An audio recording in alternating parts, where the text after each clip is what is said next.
Hi friends, പുതിയൊരു വീഡിയോയിലേക്ക് എല്ലാവർക്കും സ്വാഗതം.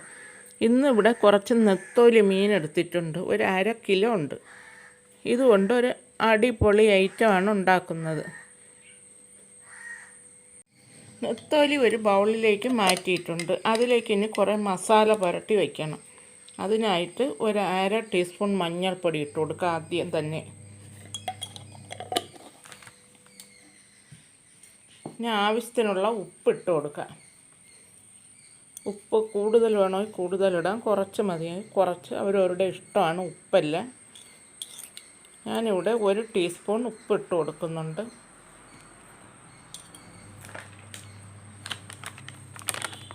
അതിലേക്ക് ഇനി 1 ടേബിൾ സ്പൂൺ മുളക് പൊടി ഇട്ട് കൊടുക്കാം. മുളക് പൊടിയും ഉപ്പുമൊക്കെ അവരവരുടെ എരിവിനനുസരിച്ച് ഇട്ട് കൊടുക്കാം. പിന്നെ 1/2 ടീസ്പൂൺ കുരുമുളക് പൊടി അതിട്ട് കൊടുക്കാം. ഇനി പ്രധാനമായിട്ടും വേണ്ടത് 1 ടേബിൾ സ്പൂൺ അരിപ്പൊടിയാണ്. അത് വറുത്ത അരിപ്പൊടിയാണ്. അതും കൂടി ഇട്ട് കൊടുക്കാം. എന്നിട്ട് ഇതൊന്ന് നന്നായിട്ടൊന്ന് മിക്സ് ചെയ്തെടുക്കാം.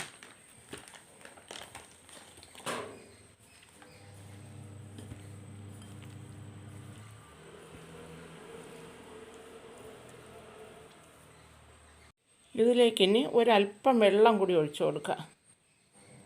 ഇതൊന്ന് കുഴഞ്ഞിരിക്കാൻ വേണ്ടി, കുഴഞ്ഞിരുന്ന് ഈ നെത്തോലിയിലെല്ലാം ഒന്ന് പിടിക്കാൻ ആവശ്യത്തിനുള്ള വെള്ളം. വെളിച്ചെണ്ണ പകരം ചേർത്ത് കൊടുത്താലും മതി. ഒരല്പം കൂടി വെള്ളം ഒഴിച്ചു കൊടുക്കുക.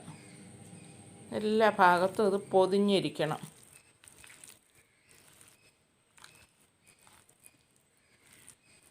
ഇപ്പം നന്നായിട്ട് ഇതെല്ലാ ഭാഗത്തും പുരട്ടിയിട്ടുണ്ട്. ഇനി അതൊരു അരമണിക്കൂർ അടച്ച് മാറ്റി വയ്ക്കാം. ഇപ്പോൾ അരമണിക്കൂർ കഴിഞ്ഞിട്ടുണ്ട്. ഒരു പാനിൽ കുറച്ച് വെളിച്ചെണ്ണ ചൂടാകാൻ വച്ചിട്ടുണ്ട്. ഇനി അതിലേക്ക് പുരട്ടി വച്ചിരിക്കുന്ന നെത്തോലി ഇട്ടൊന്ന് ഫ്രൈ ചെയ്തെടുക്കാം. ചെറിയ തീയിൽ വേണം വയ്ക്കാൻ. ഇങ്ങനെ ഒന്നൊന്നായിട്ട് ഇട്ട് മുഴുവൻ നെത്തോലിയും ഒന്ന് ഫ്രൈ ചെയ്തെടുക്കാം. കരിഞ്ഞു പോകാതെ നല്ല ക്രിസ്പി ആയിട്ട് ഫ്രൈ ചെയ്തെടുക്കുക. മുഴുവനും ഇട്ട് കൊടുക്കുക. നെത്തോലിയൊക്കെ നന്നായിട്ട് ഫ്രൈ ആയിട്ട് വന്നിട്ടുണ്ട്. ഇനി ഇത് കോരിയെടുക്കുക. നല്ല ക്രിസ്പി ആയിട്ട് വന്നിട്ടുണ്ട്. ഇനി കോരി ഒരു പാത്രത്തിലേക്ക് മാറ്റി വയ്ക്കുക. ഇനി നെത്തോലി മുഴുവനും വറുത്ത് കോരിയിട്ടുണ്ട്. ഇങ്ങനെ തന്നെ കഴിക്കാൻ നല്ല സ്വാദാണ്. ഇങ്ങനെ തന്നെ ചോറിൻ്റെ കൂടെയൊക്കെ കഴിക്കാം. ഇനി ഞാൻ മറ്റൊരു രീതിയിലാണ് ഇത് തയ്യാറാക്കുന്നത്. അന്നേരമാണ് നല്ല ഒരു ടേസ്റ്റി സാധനമായി വരുന്നത്. നെത്തോലി വറുത്ത് വരിക. ബാക്കി എണ്ണ ചൂടാക്കിയിട്ട് അതിലേക്ക് ഒരു 2 കറിവേപ്പില, ഒരു 2 പച്ചമുളകും 1 സവാള അരിഞ്ഞതും കൂടെ ഇട്ട് കൊടുക്കാം. ഒന്ന് വഴറ്റിയെടുക്കണം.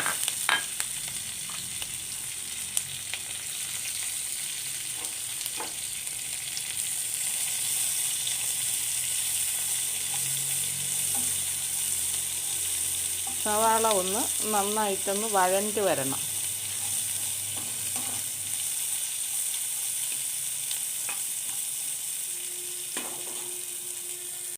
സവാളയൊക്കെ വാടി ഇനി ഇഞ്ചി വെളുത്തുള്ളി ചതച്ചതാണ്, അത് ഇട്ട് കൊടുക്കുക.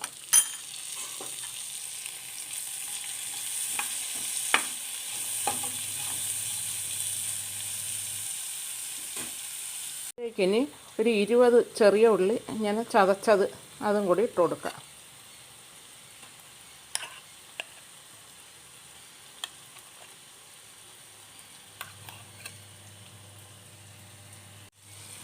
ചെറിയ ഉള്ളി ചതച്ചത് ചേർത്തിട്ടുണ്ട്. ഇനി നന്നായിട്ടൊന്ന് വഴറ്റി കൊടുക്കുക.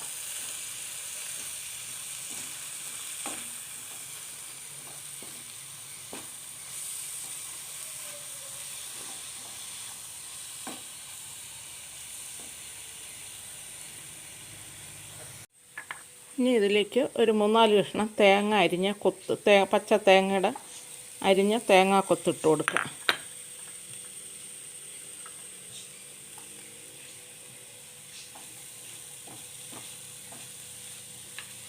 തേങ്ങാക്കൊത്തൊക്കെ ഒന്ന് മൂത്ത് വരണം.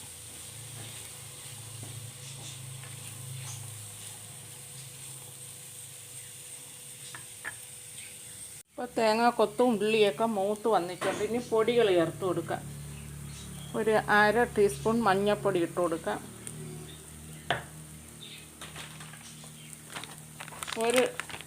ഒരു സ്പൂൺ മുളക് പൊടിയൊക്കെ എരിവിനനുസരിച്ച് ചേർത്ത് കൊടുക്കാം. 1 സ്പൂൺ മുളക് പൊടി ഇട്ട് കൊടുത്ത് തീ കുറച്ച് വെച്ച് വേണം ഇതൊക്കെ ചേർക്കാൻ, കരിഞ്ഞു പോകും.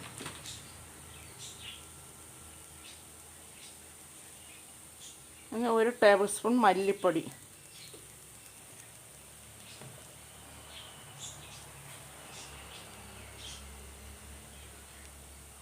1 ടീസ്പൂൺ ഗരം മസാലപ്പൊടി.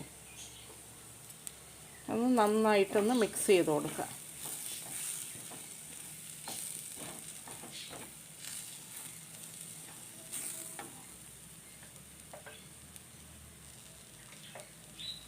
അര ടീസ്പൂൺ കുരുമുളക് പൊടിയും കൂടെ ഇട്ട് കൊടുക്കുക. പൊടികളൊക്കെ നന്നായിട്ട് മൂത്ത് നല്ലൊരു മണമൊക്കെ വരുന്നുണ്ട്.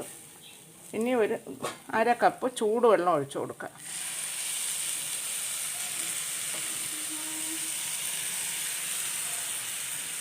ഇതിൽ കിടന്ന് ഈ ഉള്ളിയും മസാലകളെല്ലാം ഒന്ന് നന്നായിട്ട് തിളച്ചൊന്ന് വേകണം. അവിടെ കിടന്നൊന്ന് നന്നായിട്ട് തിളച്ച് വെന്ത് വരണം. ഇപ്പോൾ ഈ മസാലയെല്ലാം വെന്ത് നല്ല കുഴമ്പ് രൂപത്തിലായിട്ടുണ്ട്. ഇനി നമ്മൾ നേരത്തെ പൊരിച്ച് വച്ചിരിക്കുന്ന നെത്തോലി അതിലോട്ട് ഇട്ട് കൊടുക്കുക. നെത്തോലി മുഴുവനും അതിലോട്ടങ്ങ് ഇട്ട് കൊടുത്തു. ഭയങ്കര സ്വാദിഷ്ടമായ ഒരു നെത്തോലി റോസ്റ്റാണ്. എല്ലാവരും തയ്യാറാക്കി നോക്കണം. നെത്തോലി ഉടഞ്ഞു പോകാതെ പതുക്കെ ഒന്ന് ഇളക്കി കൊടുക്കാം. നെത്തോലിയൊക്കെ നല്ല ക്രിസ്പി ആയിട്ട് ഇരിക്കുകയാണ്.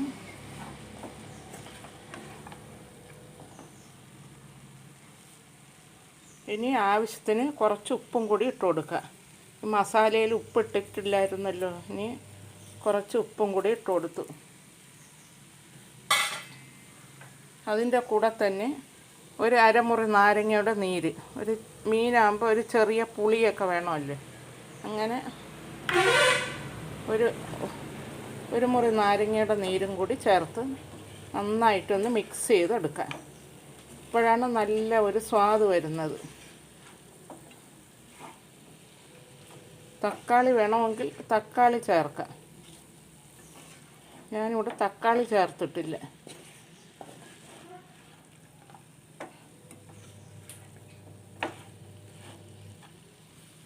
ഇത്രയുള്ളൂ. സ്വാദിഷ്ടമായ നെത്തോലി റോസ്റ്റ് ഇവിടെ റെഡി ആയിട്ടുണ്ട്. ഇനി അത് വിളമ്പുന്ന ഒരു പാത്രത്തിലേക്ക് മാറ്റാം. അങ്ങനെ സ്വാദിഷ്ടമായ നെത്തോലി റോസ്റ്റ് ഇവിടെ റെഡി ആയിട്ടുണ്ട്. കുറച്ച് മല്ലിയില അരിഞ്ഞതും കൂടി അതിൻ്റെ മുകളിലോട്ട് ഇട്ട് കൊടുക്കാം. അപ്പോൾ ഒരു നല്ല ഒരു പ്രത്യേക ഒരു സ്വാദാണ്. ഇഷ്ടമില്ലെങ്കിൽ ചേർക്കണമെന്നില്ല. മല്ലിയില ഇഷ്ടമില്ലാത്തവർ ചേർക്കണ്ട. അപ്പോൾ എല്ലാവരും ഇതൊന്ന് തയ്യാറാക്കി നോക്കി ഇതിൻ്റെ ടേസ്റ്റ് ഒന്ന് മനസ്സിലാക്കണം.